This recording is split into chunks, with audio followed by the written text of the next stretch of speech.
சப்பளங்கால் போட்டு சில வேலைகள் பண்றப்போ ஒரு அரை மணி நேரம் ஒரே இடத்துல உட்காந்துட்டு எந்திரிக்கணும்னு நினைக்கிறப்ப கால் ரொம்ப டைட்டா ஸ்டிஃபா பெயின்ஃபுல்லா இருக்கா, கடக்க முடக்குன்னு சவுண்ட் கேக்குதா, வாங்க பார்ப்போம். முக்கியமான காரணம் இங்க இருக்கிற ஐடி பேண்ட் டைட்டா இருக்கலாம், அல்லது ஆன்டீரியர்ல பெட்ரோஃபெமரல் ஜாயிண்ட் டிஸ்பங்க்ஷனால மடக்கி உட்கார்றப்ப கம்ப்ரஷன் இருக்கலாம், இல்லது உள்ள இருக்கிற சாஃப்ட் டிஷ்யூஸ்ல டேமேஜ் இருக்கலாம், எஸ்பெஷலி மெனிஸ்கர்ஸ்ல.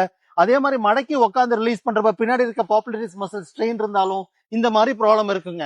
அதை ரிலீவ் பண்றதுக்கு இந்த மொபிலிட்டி எக்ஸசைஸ் ரொட்டீனா பண்ணீங்கன்னா சரி பண்ணிடலாம். நம்பர் 1, முட்டியை நல்லா செஸ்ட் வரைக்கும் நல்லா புல் பண்ணி கம்ப்ரஸ் பண்ணி விடுங்க.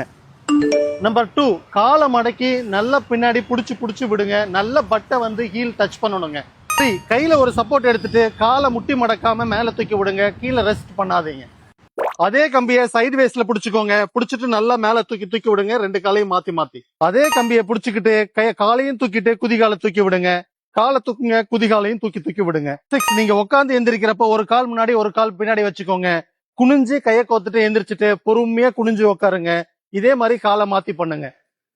நம்பர் 7, பிளாஸ்டிக் சேர்ல கால் எடுத்து வச்சுக்கோங்க. நல்லா முட்டியை மடக்கிட்டு பிரஷர் கொடுத்துட்டு வாங்க. மாத்தி பண்ணுங்க. உட்காந்து எந்திரிக்கிறப்போ நம்மளோட பாடி வெயிட்ல 4 மடங்கு இந்த நீக்கி ஃபோர்ஸ் டிரான்ஸ்பர் ஆகுதுங்க.